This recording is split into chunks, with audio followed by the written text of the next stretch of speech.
Good afternoon, madam. Well, where is it? I beg pardon? Oh, I'm sorry, madam. I didn't recognise you at first with the sun in my eyes. What can I do for you? I asked you where it is. What's happened to it? Oh, dear me. Do you mean to say it hasn't arrived? If it had, I wouldn't be asking about it, would I? I'm very sorry about that, madam. It should have been there by now. It's disgraceful, that's what it is. You were particularly asked to get it there on time. So why is it so late? Well, you see, the construction took a little longer than usual, being rather out of the ordinary as it was. Just a minute. You've got another customer. Oh, yes. Good afternoon, sir. What can I do for you? Sorry to interrupt you.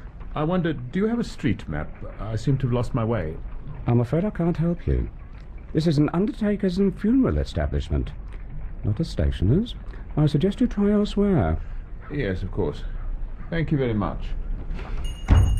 Really, some people. Now, let's see. What was I saying? You were starting to explain about that coffin.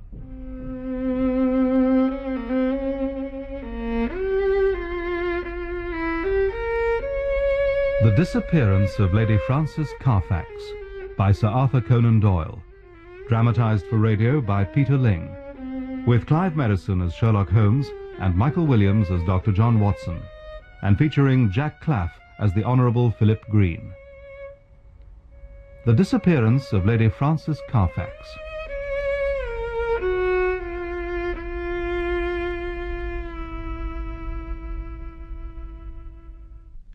May I ask, Holmes, what you were staring at so intently? Your boots, old chap. Most interesting. Yes, I must admit, my curiosity is aroused. I hope you won't think it impertinent of me to inquire. Why Turkish? They're not Turkish. They're English. I got them at Latimer's in Oxford. No, I was referring to the baths. Why did you go to an expensive Turkish bath when you could relax in the home-grown variety for nothing? A touch of rheumatism, if you must know. A Turkish bath is what we medical men call an alterative. A fresh start. A healthy change for the system. I'm sure it did you good. But I still don't see the connection between my boots and the Turkish bath. It may be obvious to you, but I'd appreciate an explanation. Certainly, Watson. Well, it falls into the same category as asking, as asking who shared a cab with you this morning. Now you're doing it again. That's an example, not an explanation. No, I'm sorry, you're quite right. Right, let's take the second example first. The cab. You've splashes of mud on your left sleeve and shoulder. If you were in the centre of a hansom, you wouldn't have been splashed unilaterally. Therefore, you sat at the left-hand side, which proves that you had a companion. I happened to be seeing my cousin Agatha off to Taunton. We took a cab to Paddington Station. My dear fellow, there's no need to account for your actions. I hope you don't think I was being inquisitive. Oh, no, not at all. What about the boots and the bath? Well, equally commonplace, Sophia. You're in the habit of lacing your boots in a certain way. This evening they're fastened with an elaborate double bow. Not your usual method. Someone else therefore tied them. Could it be a bootmaker? Hardly. They're not a new pair. So we're left with an attendant at the Turkish bath. Absurdly simple, isn't it? Very. Nevertheless, the bath undoubtedly served its purpose. What purpose? Well, you say you needed a change. I agree. I suggest you try another change of scene. How do you feel about taking a trip to Lausanne? Switzerland? Yes. I thought you'd jump at the chance. It's just... I don't have very happy memories of Switzerland. Well, that's all in the past, my dear fellow. You'll travel first class with all expenses paid, naturally. You'll be doing me a great service. Oh, in that case, I'd be delighted. Yeah. What's it all about? Well, let me ask you this. Have you ever heard of Lady Frances Carfax? Carfax? No, I can't say I have. Who was she? She's one of the most dangerous of all classes. An innocent abroad, a drifting and friendless woman. She has sufficient means to take her from country to country and from hotel to hotel. As often as not, she's lost in a maze of obscure pensions and boarding houses, a stray chicken in a world of foxes.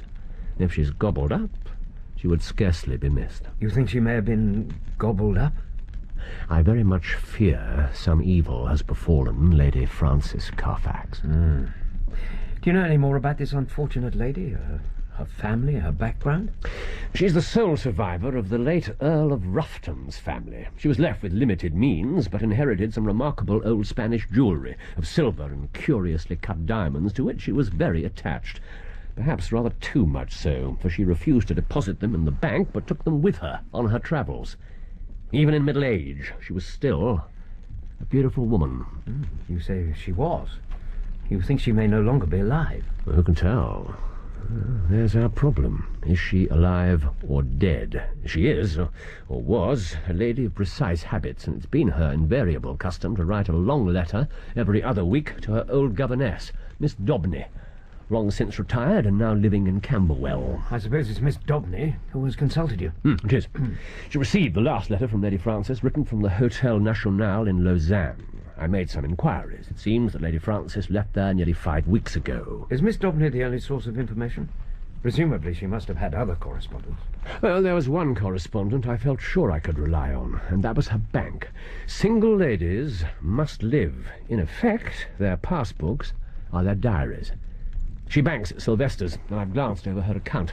The last cheque but one paid her bill at Lausanne.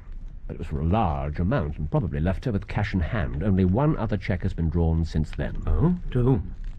To a Mademoiselle Marie Devine. It was only to show where the cheque was written, but it was cashed at the Credit Lyonnais in Montpellier less than 3 weeks ago for the sum of £50. And who is this Miss Marie Devine? Do you know? I made it my business to discover her identity. She was the personal maid to Lady Frances. £50 to her maid. But why? Well, so far, that remains a mystery. But I've no doubt that your researchers will soon clear the matter up. My researchers? Yes, hence the health-giving change of air, the trip to Lausanne. I'm still engaged upon another investigation, remember. I can't possibly leave London while old Abrahams is in such mortal terror. Besides, on general principles, it's best that I shouldn't leave the country at present. Scotland Yard feels lonely without me, and it causes an unhealthy excitement among the criminal classes. So, you want me to go in your place? Would you mind? No, I don't mind. I dare say I'll find out what you want to know soon enough. Yes, I'm sure you will. And if you should need my humble counsel at any time, it awaits you, day or night, on the end of the Continental Telegraph wire, at the extravagant rate of 2p a word. Go then, my dear Watson, and bon voyage.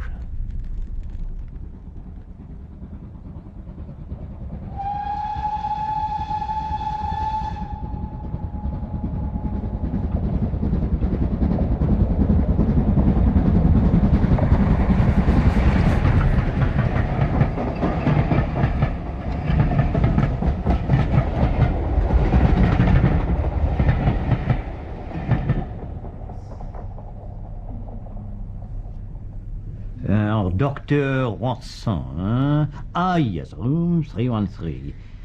I hope you will enjoy your stay. Thank you. La valise 313. The boy will show you to your rooms. Yeah, I'll go up presently, Monsieur Moser. First, I should like to ask you 1 or 2 questions about a certain lady who stayed at this hotel recently. Ah, you do not surprise me. When I receive a telegram from the celebrated Sherlock Holmes making the reservation on your behalf, I say to myself, tiens, this is no doubt in connection with some international crime. May we hope that the great Sherlock Holmes himself will be joining here shortly. No, I am acting on his behalf. Mr. Holmes is otherwise engaged, unfortunately. Ah, yes, it's very unfortunate. Perhaps some other time he may... Perhaps. This is hardly a criminal investigation, Monsieur Moser. I'm here to try and trace the whereabouts of a missing person. This hotel is the latest address that we have for her, so... One moment, Doctor. Perhaps you would care to enter my private office. We shall not be disturbed there. This way, if you please. Asseyez-vous, s'il vous plaît. Thank you. Now, Dr. Watson, may I assume your inquiry is about Lady Frances Carfax? Yes, it is.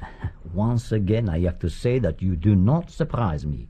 When the lady left us so suddenly and unexpectedly, I must confess I thought it was very strange. What was strange about it? She had appeared to be so happy here. She occupied the best suite of rooms in the hotel with a superb view across the lake, yet she left at 1 day's notice, and just after she had paid another week's rent in advance, too. Was she by nature a changeable person? A difficult guest, perhaps? Not at all. Lady Frances is a charming person, very much liked by everyone here. No longer young, you understand, but still handsome and elegant. And no doubt fashionably dressed. She possessed some remarkable jewellery, I believe. Oh, as to that, I cannot say. She did not entrust any valuables to the hotel safe. But I remember a maid telling me that Lady Frances kept the trunk in her bedroom locked at all times. The maid? That would be Mademoiselle Marie Devine. What can you tell me about her? Well, she was as popular as her mistress. Quite delightful.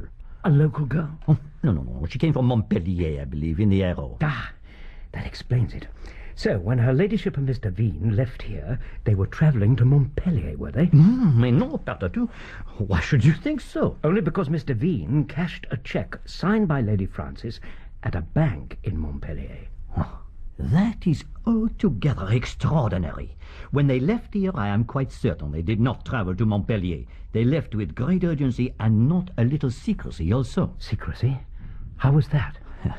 You place me in a delicate situation, Dr. Watson. I was given strict instructions to tell this to nobody. But as it is the great Sherlock Holmes who wishes to find Lady Frances, I suppose I may trust you. I sincerely hope so. Please tell me everything you know. It may be of the utmost importance. Oh, very well. Lady Frances made it known that she was going to stay at an hotel in Baden near Zurich, and her luggage was labelled accordingly. But, in fact, the luggage was to be redirected when it reached there, because they were actually travelling to a different Baden, not in Switzerland at all, the German Spa in the Rhineland. I don't understand. Why should she proceed in such a roundabout way? I must tell you, monsieur, I think there was a man involved. Good heavens. What man? Who was he? His name I cannot tell you, but he called in here the day before Lady Frances left. I spoke to him myself, a huge, powerful man with a black beard, un sauvage, un véritable sauvage.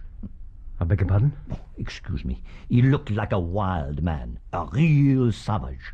He would not give his name, but insisted he must see Lady Frances immediately. I telephoned her room, but when I described him, she refused absolutely to meet him.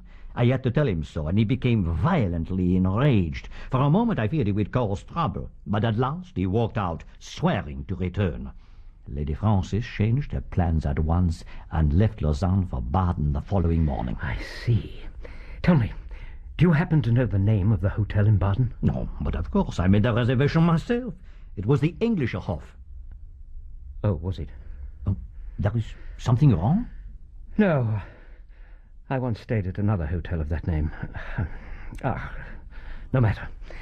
I'm very much obliged to you, Monsieur Moser. One further question. Where do I go to send a telegram? And therefore proceeding immediately to Englischer Hof Hotel, Baden. Obviously, Lady Frances fleeing sinister stranger. But why proceed via Baden, Switzerland, when en route for Baden, Rhineland? Signed, J.W. I've had similar problem myself at Crewe Junction. Nil desperandum.